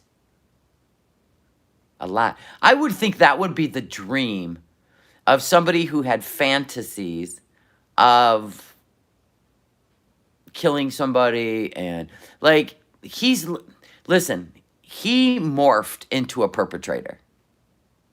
He was more interested in the perpetrator side of stories than he was the victim. So I believe, because you can tell by his drawings and all his crazy stuff, like, so I believe that he's in perpetrator mode. He's in this whole on the run, catch me if you can thing. He even put in one of his things, don't come looking for me, or whatever he said. He is living out his fantasy. I think he's completely morphed into the person he's meant to be. I mean, you can only have fantasies for so long before you want it to be a reality. How many of us have dreamed of being rich and having no problems in the world? All of us. And if you had the opportunity to make that happen, you would do it. So he's always had this fantasy, always at a perpetrator level. Hellman, or Hellboy, the son of Satan. All kinds of slaughters and whatever. That's his thing.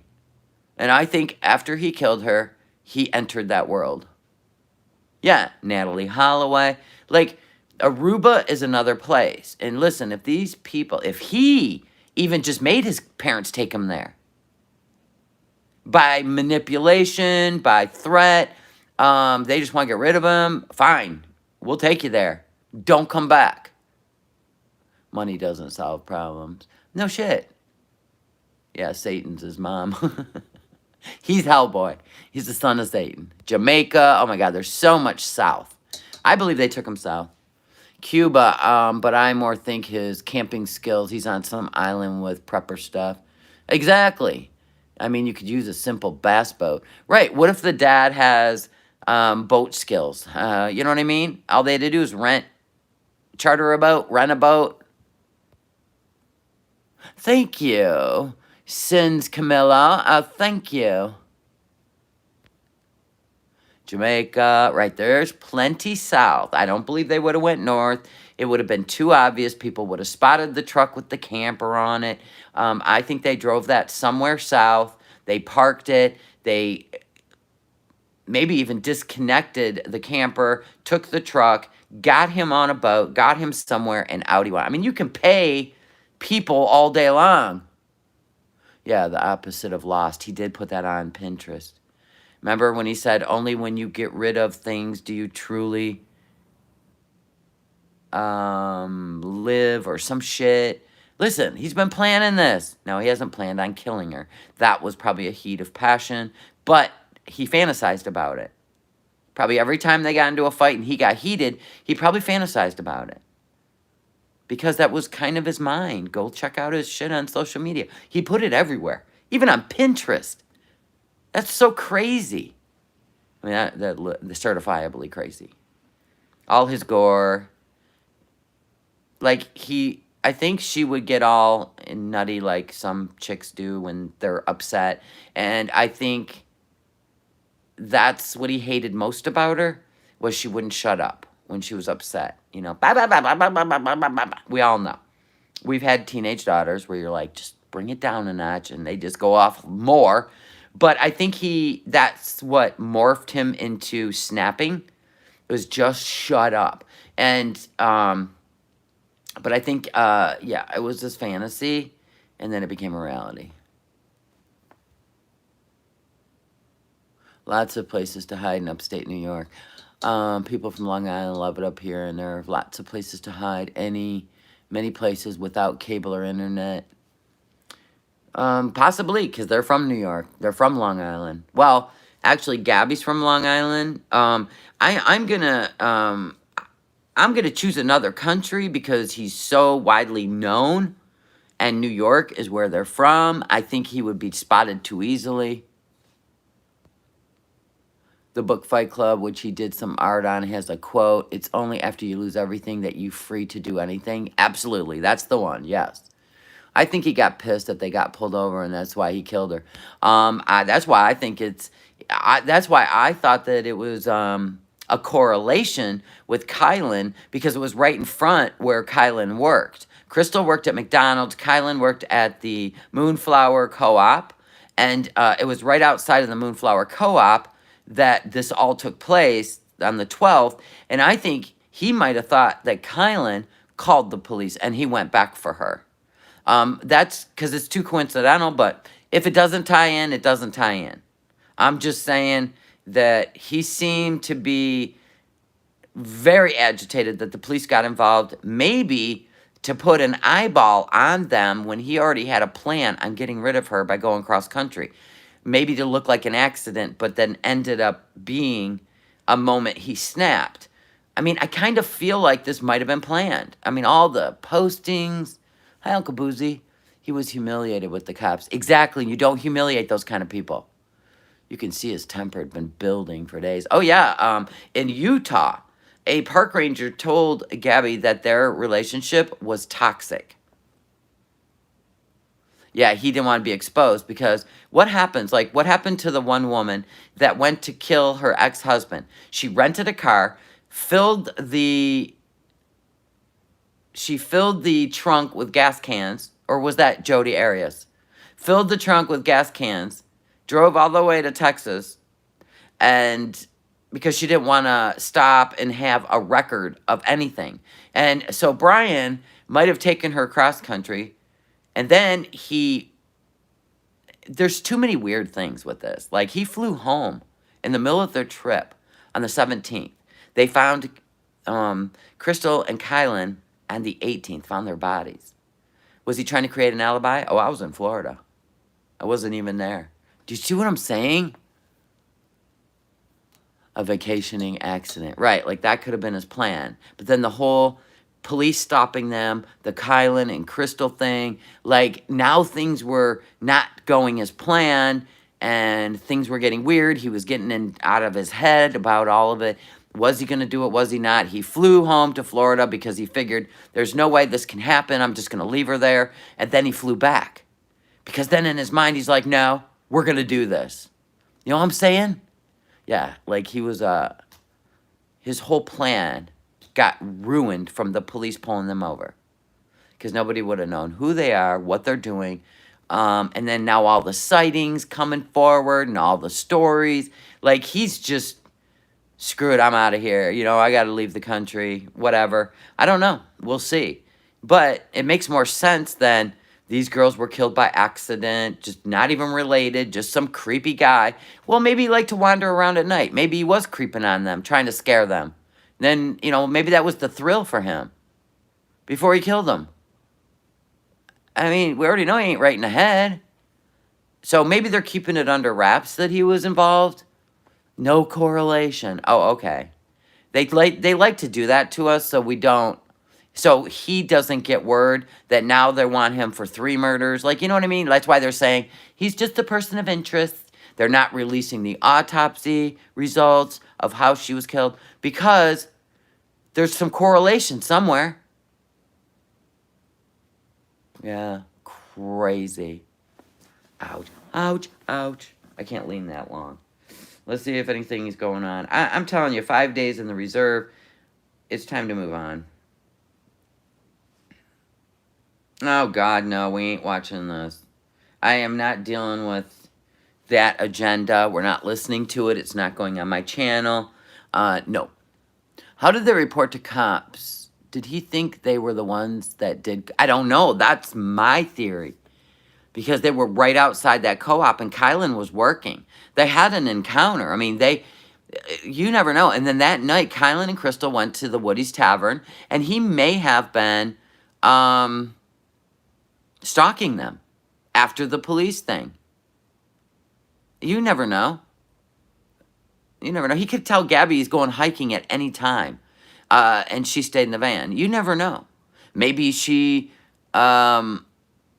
maybe they did have a gun in their van, and then maybe it disappeared, and she asked where it was, and then you know what I mean? And then he bolted on a plane to Florida. I mean, you know what I mean? You never know. You never know. We can just tie all this together all day long, and it may not even be tied together. It's just that it's pure, I mean, it's too much coincidence for me. He flew home to Florida in the middle of their trip the day before their bodies were found. I'm sorry, but he's been playing this game all the way to the end. He's always a step ahead. Always a step ahead. He has read so many books that he's either living out some fantasy of all the books he's read, like the one where 4 people go out on a trip, 3 die, and 1 comes back. I mean, come on. This is like a made-for-TV movie. No, this is cinematic. This is made-for-theater movie. Don't think it won't be. I thought she pulled one of those, I'll kill myself if you leave me, and he called her bluff. I want to see the autopsy. So do I. Because if that medium, that psychic is correct, there you go. We'll know. Blunt force trauma with an object. We'll know. Yeah, we'll know. And if that's true, holy criminy, this woman will literally have read 3 major cases. One, she hit spot on, and that was the Valo kids. She said exactly the garbage bags, where it was, identifying marks on the property. She read it all 4 months before they found their bodies, and it was exactly where she said. Do you see what I'm saying? That book ends in Massachusetts, according to the TikTok I watched. That book ends up in in Massachusetts. Okay, gotcha. I have to say the FBI and police messed up not watching his house.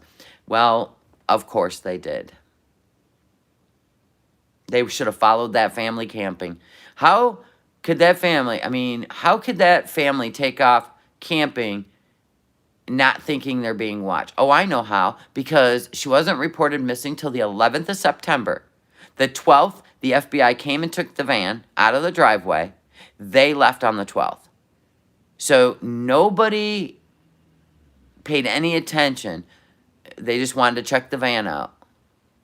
It is common sense, all of it. It's been raining here for 2 days straight, and it's cold and windy, and I'm over it. No, 3 days. I'm not listening to this bullshit. They're not saying anything about. Secure safe ways and pathways on the way to school. I don't want to hear this. You are not taking away the Second Amendment, so stop. I'm not listening to that. I'm not into any more of these hyped up, less than 1% things to gain control over things. I'm not listening to it. I can't. It is ridiculousness to me. Ouch. Oh my God. Okay, so we're at Thursday morning. You had to turn it off? Yes, I'm not listening to it. It's just one thing after another. Not listening. You're not going to convince me without absolute proof. I have to have it all. I have to have the numbers, the statistics, and if it's less than 1%, we don't need to hyper focus anything. We don't need to focus on any of it because it is minimal. But we can talk about things that are maximum problems, right? Okay, here we are. So yeah, that's what they're all involved in right now. When can we expect the autopsy? I don't know if they're gonna hold that back until they find him because they don't want him to know what they know. Like right now he's on the run. The parents definitely have helped him, in my opinion. And I think they're gonna hold off because like they say, only the killer knows the details. Only the killer knows the details. So they don't want to release it to the public because if he's told the story to anyone or that will be a credible source. Do you see what I'm saying? Because only the killer knows the details. And God. So chances are, I mean, the autopsy was done 2 nights ago. Did you see where their lawyer was going to give a statement and then he canceled it? He was going to give a live interview and they canceled it. So there is so much weird shit going on with the lawyer and the family. Yeah, keep it quiet. A lawyer's job is to defend you. But if you tell the lawyer, or the parents tell the lawyer, that he was responsible for this, they almost have to recuse themselves. Because they don't want you to tell them. They just want to defend you based on evidence. They don't want you to tell them to defend you and you're guilty. They don't want that. Oh, here we go. What's going on? Agencies are focusing on the 25,000-acre wildlife Oh, reserve. This nothing's is in changing. Sarasota County, Florida. Earlier this week, the FBI executed a search warrant at the home to collect evidence that may provide clues in the ongoing case. Investigators. Yeah, I don't think they're going to release cause of death. They just said homicide.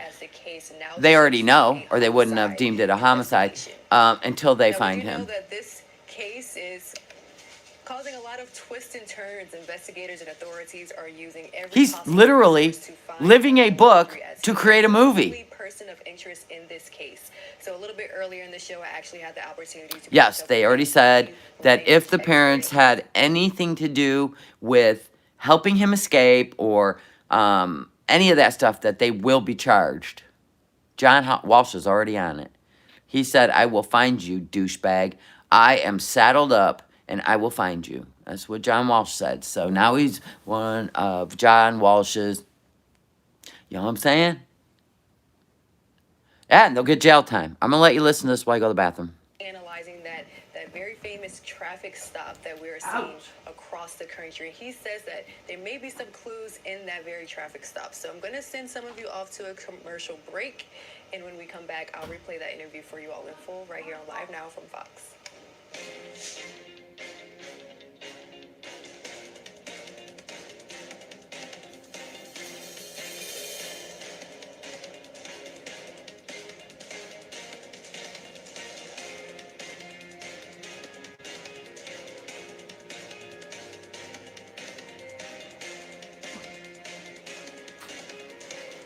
Oh. Commercial break? Man, come on now. Alright, I know what we're gonna do. I know what we're gonna do.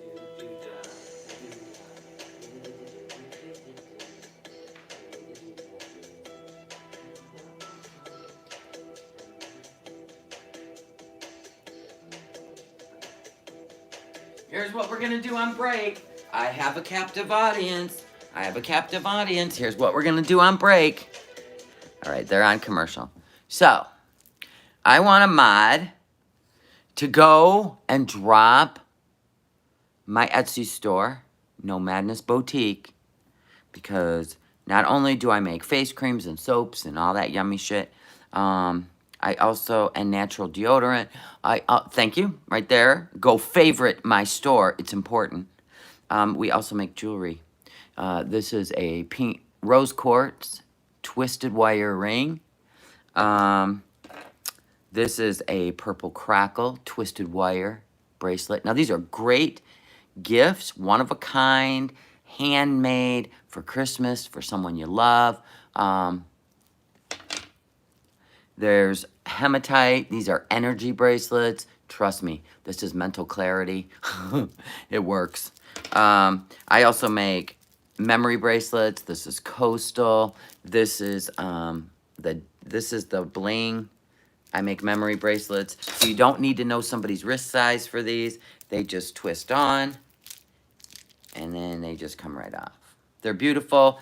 Grandma, mom, these are only $8.99, really. And they got an angel wing on there to remind you of loved ones past. That's why they're called a memory bracelet. Yes, I have turquoise. I have so many energy bracelets in my store that are made with energy stones, labradorite. I have so many. Rose quartz, turquoise. Go in there and check it out.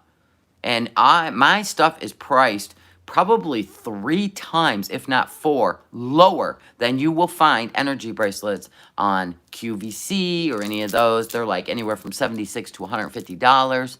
And just go in there and check it out. Great handmade gifts for Christmas. Christmas is coming, by the way, people. Don't get left in the dust.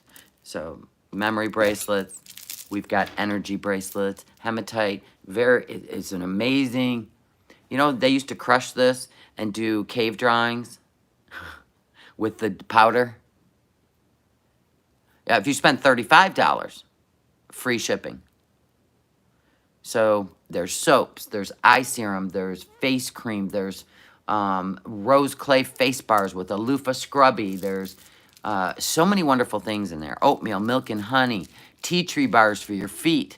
Like, it's a boutique. And we've added jewelry. And I hand wire twist all of these. I create my own clasp. No candles. I don't do candles. You can buy a candle all day long out there for nothing. You know what I mean? What I would have to go through to make them and ship them, go buy a candle. No, I'm more into unique. Candles are easy. They're really not even... If you have animals, you shouldn't even light candles in your house. You can put them on a candle. Like I have a candle, that little round thing. That's a candle warmer. That's how you should do a candle in your home. Well, if that's the case, you might as well just do wax melts. And you can grab those for $1.99 everywhere. Wouldn't even bother. Yeah, I wouldn't make candles, no. It's too bulky to even ship. It's ridiculous. They're everywhere. These are unique. I'm into unique. This is so pretty, though. You can see through them. These were as close.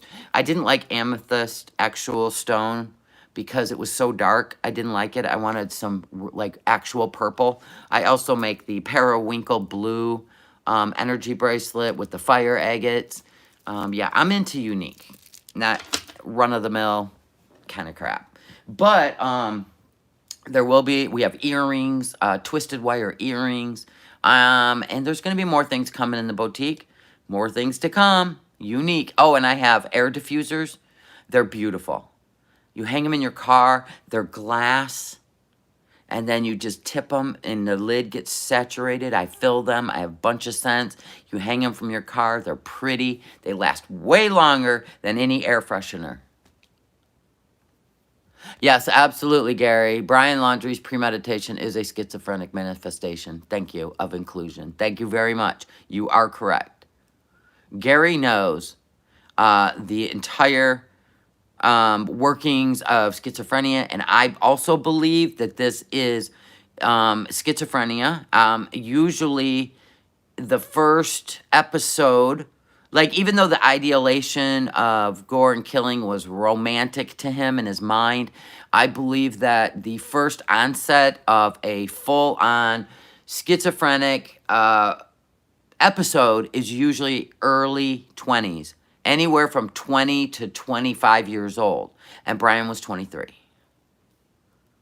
Yeah, don't forget to like and subscribe. I would appreciate it. I will always come in here, show you everything I know, make it factual. I'm not, we don't bully people. We just share thoughts and ideas in here, and we try to back it with what we've learned, and we debunk all the stupid rumors. Like, that guy, you know, he turned in the deer trail cam footage he had, and yeah, one might think it was Brian because it was dark. He had that backpack that matched the one in the van, kind of. We don't know what color it was because it was a black and white deer trail. I mean, who knows? That could have been like fluorescent green and black, and Brian's was, you know, white and black, whatever. So thank you, Debbie, for being on it today. You're a great person. Also, I have a membership on my channel, so. But anyway, the deer trail cam was, the guy came forward that was in the cam footage and said, oh, that was me. Do you see what I'm saying? So that's been debunked. Brian was not in that guy's backyard. Gabby's friend Rose said that Brian heard voices. I believe, yes, he did, or he had visions. It's always one or the other with schizophrenia. And it is sad. The whole thing is sad. Unfortunately, I feel like the parents did not do him justice. They didn't help him. They did not help him. They helped him in the wrong ways. I think they knew something was wrong with him and something was brewing. I mean, if you walked into your son's room and you see all that stuff, you're going to question his mental health, okay? The slaughtering, drawings he drew and put in his room, just the weird shit, okay? I believe you would have sought medical help. I would think so. I would think so. Absolutely. The schizophrenia does get worse when someone's aggravating you and you're trying to quiet what's going on in your head and all you hear is this person, you know what I mean? And it's making this worse. And it's like the medium even said, he's always had these fantasies in his head, but he actually morphed into the being the perpetrator. The things that he fantasized about perpetrators, he never fantasized about. He fantasized about being the perpetrator. He was the perpetrator. He was interested in the perpetrator, not the victim, the perpetrator. So when this incident occurred, he literally came to terms. Do you see what I'm saying? It would be nice if the parents actually drove him to a mental institution and committed him. That would have been nice. But the fact that they let him mow the lawn and hang out in the house tells me they didn't.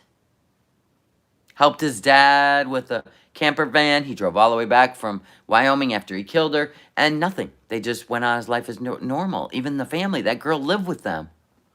The authorities said there is no connection. I know they said that. Yes, I know. I think we'll find out, right? Once he's caught. Because if they know he's going to be charged with 3, you're never going to find him. Right now, they probably believe, well, if we just say he's a person of interest, not a suspect, we just want to talk to him. They actually believe he's going to come out of the floorboards. No. By the way, did anybody check the floorboards? I couldn't imagine being in tight quarters with someone while having a mental illness. Well, right, and I don't think, you know, she was so young, 22. I think she thought maybe this would help him. I think the whole family coddled his mental illness, to be honest, including Gabby. She wanted to help him. She wanted to be the one that fixed him by nurturing and loving him. And the parents were on board with it because they thought maybe she was this, you know, Florence Nightingale. I don't know. I've known 2 schizophrenics very well. Thankfully, they both got treatment. Exactly. Exactly. He exhibits all the signs, the visions, the possible voices. Yes, definitely. And he snapped. There it is, in a manic mode. He looked meth out to me. I really don't think they did drugs. I really don't. Even though he was in a bar, he may have drank, but I think he tried the natural way. You know, all is good in the world. He was fighting good and evil. I really do believe that because he would only eat out of a melon rind. He wouldn't eat out of plastic, drink out of plastic. I think he was trying to like hyper-focus on something else to quiet those voices or something. I don't know. But he was so focused on this plastic and this remove it from the earth kind of stuff. You know, like he was trying to stay over here and not entertain this. But I think he went into a manic mode where he literally just morphed into this. I really do. I really do. That's what happened to my friend. When she was unmedicated, she literally morphed into this paranoid world of just not reality. But it was her reality. And you couldn't convince her otherwise, you know what I'm saying? So, I get it. I had a friend like that, I get it. But to go home and everything's normal, that is definitely messed up. That is psychotic. Anyway, hematite, beautiful. This purple one, oh. This one's my fave, because I just made it. The jewelry is beautiful. Thank you so much, Butterbean Head. Remember, great gift ideas. The link is in the chat, and the link is also in my About section. Go in and visit my store. These are beautiful gifts for people you love. Now, my wrist is a 7. This bracelet is an 8. So it's got more of a bangle. If it was a 7, it would be like stay right there and not move. But this is like an 8. And they make great gifts because they're one of a kind. I like the blue bracelet you had on the other day. That's my periwinkle fire agate. It's beautiful. Now, I've been waiting for the sun to come out so that I can film how beautiful, like, even the purple crackle is in the sun, because you can see through this. They're gorgeous. The sun literally sparkles it. It is insane. But it's been cloudy and raining for 3 days now. I can't even take a picture of it. I still have, there's, like the coastal bracelet. I am actually creating a dangle earring that will complement this, because this has seashells. No two are the same. So if you see the picture of this or the diva, they're never the same. I do not duplicate it because I want them to be one of a kind. But this has the angel in memory of people. And I also have the diva one, which has the pink. It can be pink and white and silver, pink, white, and crystal, pink, gray, and crystal. It's whatever creative mood I'm in. So they're all one of a kind. But I am creating earrings that will go with this. I am going to create, another set of earrings that are so stunning. They also kind of would go with that, but they're more of an amber. So I am creating, because Christmas is coming. People are going to want gifts, one-of-a-kind gifts. And all you got to do is send me a message if you want me to throw in extra business cards that you can put in the gift. Because if they love it, they may like other things I make. And I am very reasonable. This is not a out to become rich kind of thing. It's sharing beautiful things I make. And I've always been this way. I mean, it's crazy. I have almost duplicated, without chemicals, Elemis Marine Pro face cream. I've almost duplicated it without the chemicals, and I sell it for basically half what a jar of Elemis would go for, face cream. So that's just the thing. I want to share it. I want you to enjoy it. I have sold probably over 600 jars of face cream with repeat customers who can't live without it. You should see. In the summer, I closed my shop down because everything's subject to melt, because it's, you know what I mean? It's goodies. And I don't want my face cream to melt on its venture to your home. I don't want my soaps to melt on their way to your home. So I close my shop in the summer when it's hot, and people just go crazy. When are you going to open up? I need face cream. So it's a thing. I've been doing this for 2 years, and now I've just introduced the jewelry line. There will be more things to come. I also have a crown. I'll show the crown line. Oh my gosh. I can't do this with my leg. Oh man, that's not it. Where did I put it? Probably upstairs. Anyway, it's upstairs. Shoot. Oh, there it is. This one is a rose quartz. This one is the crown line. It's got the crown on it. And this is a different twist. Right now, I just have the rose quartz in the crown, but I'm going to also be doing the purple. I'm going to be doing the purple. These are 10 millimeter stones. Yes. So this one is the crown with a different twist idea to it. I love it. And it's really pretty on. So I've been working on new designs, and this is what I love to do in my free time, is to create new designs. Now let's see if anything new is breaking, and then we're going to break for a while because you can't, if you do a really long live stream, chances are the watch time goes down because people don't stick it out for the whole thing. So we'll be back later if there's a new development. If not, it'll be after I'm showered and look decent. But I'm sorry, reporters, you know, we can't worry about that. Beauty is not an option. Nope. Because I think the arguments are... I ain't listening to this. What is rose quartz good for energy? I will read you the energies. You ready for this? Just from the heart, be positive, and don't let anybody tell you that you can't do something. And from the bottom of my heart, rest in peace to Gabby. She had a wonderful life in front of her. God is good. Yes, God took her home to be an angel. She deserves to go home. She deserves to be an angel. I'm just really sad that she never got to experience motherhood, happiness, career. I'm just sad. I'm sad he took that away from her. He took her light on earth. But she is a light in heaven. Guaranteed that. Guaranteed. All right, so I also have a natural gemstone bracelet. And with this one, let's see. Let's go back. All right, rose quartz energy bracelet. The most popular and powerful uses for rose quartz crystals are for attracting love and partnership. Going beyond romantic love, the rose quartz crystal stone meaning is also strongly linked with compassion and unconditional love. It is a powerful stone for deepening relationships of any kind. There's your rose quartz. Let's go to our periwinkle. Let me show you the periwinkle. Fire agate. It is beautiful. That's the periwinkle.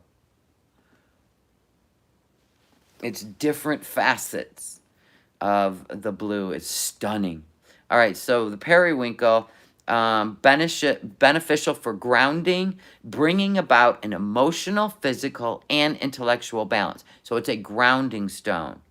It aids in centering and stabilizing your physical energy. There you go. That's the the periwinkle, fire blue agate. The turquoise. I can't remember what the turquoise is. Dang it. The hematite is amazing. That's beautiful. Hematite helps to absorb negative energy and calms in times of stress or worry. Hematite is a very protective stone and is great to carry to help you stay grounded in many situations. Hematite is also good for working with the root chakra, helping to transform negative energy into a more positive vibration. There you go. The labradorite is a good one for blood pressure, and this is what the labradorite looks like. It's really cool. Isn't that pretty? This one is a, it heals like respiratory problems, relieves pain, aids in digestion, and it's good for rheumatoid arthritis and gout. Listen, these stones go back, these gems go back millions of years and were used as medicines and spiritual things, and it's incredible. I love this stuff. So you got to be a part of it. You know what I'm saying? You have to. So anyway, I am going to, don't forget the link for No Madness Boutique is in my About section on my channel. So is my other channel called No Madness Reactions, which I'm going to be putting a video up this week. That's where I review things that I have purchased or react to things I get. And it's a great review channel. I do not bring any of this stuff over there because I'm keeping them separated. But if you want to shop or at least favorite my store and go in there and look around, I would appreciate it. It's in the About section. The description is where my membership is. That's right. The About section. What did you say the name of that stone is? The Periwinkle Blue Fire Agate? That one? The blue? God, it's gorgeous. I'll show you. I'll show you them. The bracelet I have is upstairs, and I'm not going up there to get it right now. These are what they look like. This is the Periwinkle Blue Agates. This is where it centers you, grounds you. It brings together your physical, spiritual, and intellectual, and all comes into one and grounds you. It centers you instead of being all over the place. It kind of just brings you in and centers you. The one for stomach digestion is the hematite, the black. The black. I can also make it in a men's. I have made it into a men's. Do you want to see it in the men's where it's not all girly? These ones are 8. The blue ones are 10. See the difference? The purple are 10. They're large. Hold on.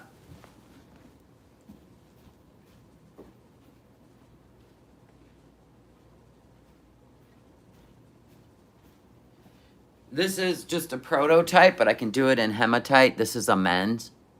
It's not my store yet. But this is the men's. I can also bead a man's stretch. So if any men in here are looking for an energy bracelet and you want it beaded so it just stretches and goes on as a single thing, a lot of men wear them in the chakra. They wear them in the volcanic rock. They wear them in the wood beads for energy. I can do that because if you don't want it to look like a bracelet, this is a wire-wrapped men's. I can do a beaded one with the stones for men. So if you want that, if that's what you're looking for, just hit me up in my email, Boozy, and tell me what you're looking for, and I will create it for you, because I want to create a men's line. I'm kind of working on that. I thought this would be a really cool men's, but it's still got that bracelet feel, and men don't want to be playing around with, like, even though it looks pretty cool, they don't want to be playing around with this. So I'm going to create the stretch energy bracelets for men. It's just hard. I finally bought a bead threader because it is hard. You got to do 4. You have to do 4 strands, and you got to keep. I couldn't keep feeding the bead through, so I went and finally got a bead threader, which now I can make the men's. I'll show you. I have a wood one. It's really just a matter of getting it done.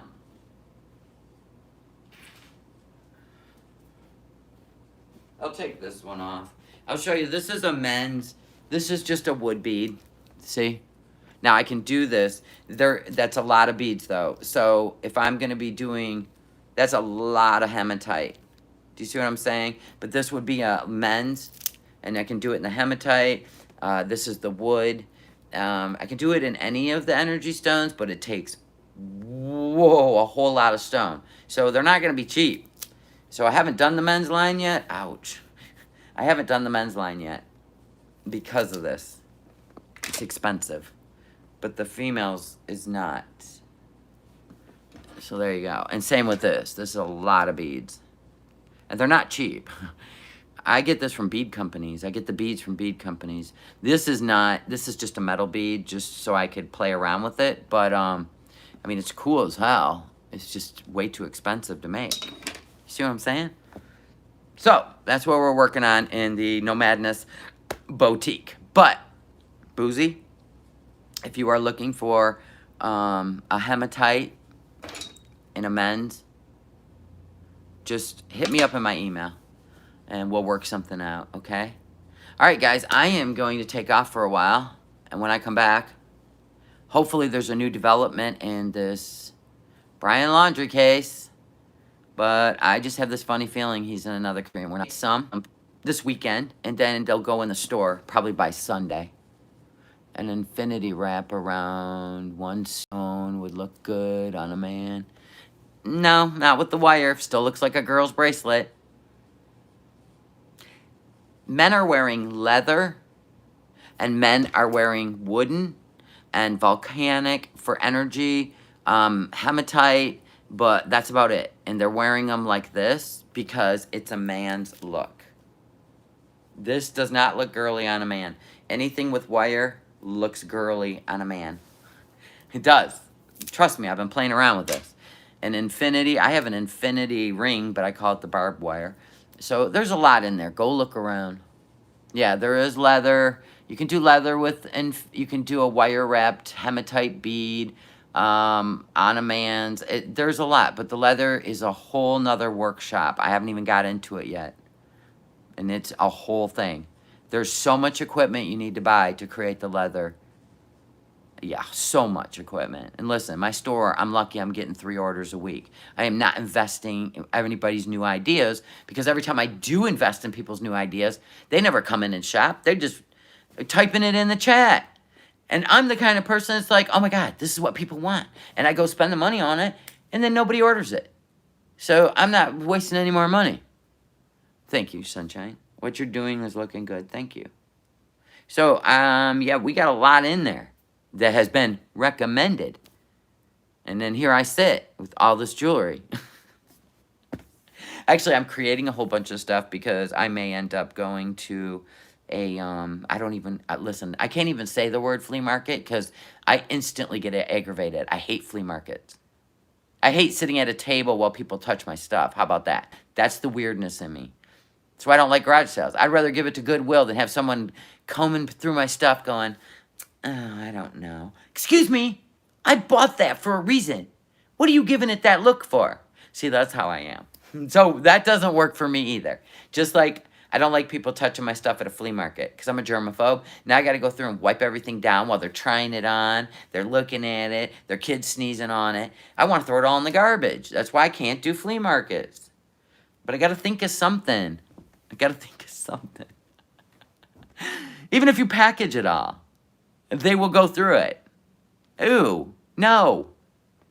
Ugh. Okay, guys, I'm going to break off now because we've been on for 127 minutes. And I want to come back when there's an update on anything. And I don't want the watch time and my algorithms to plummet because nobody watches beginning to end. And it's important for my channel. It's important for my channel. But we'll be back. Please give a thumbs up on the way out. I really appreciate it. We've already lost 40 people, so I know it's time to go. And thank you so much for the super chat. You have no idea how much. I appreciate that. It just helps support my channel. I'm trying to stay tuned in to everything going on and bring you the latest, really, as it comes in. Look at me. This is because I had to give you the latest before everybody else makes it old news. Oh, thank you. And thank you, Gary. All right, guys, I love y'all. Have a great day, and I'll see you later when something new comes in. Bye now.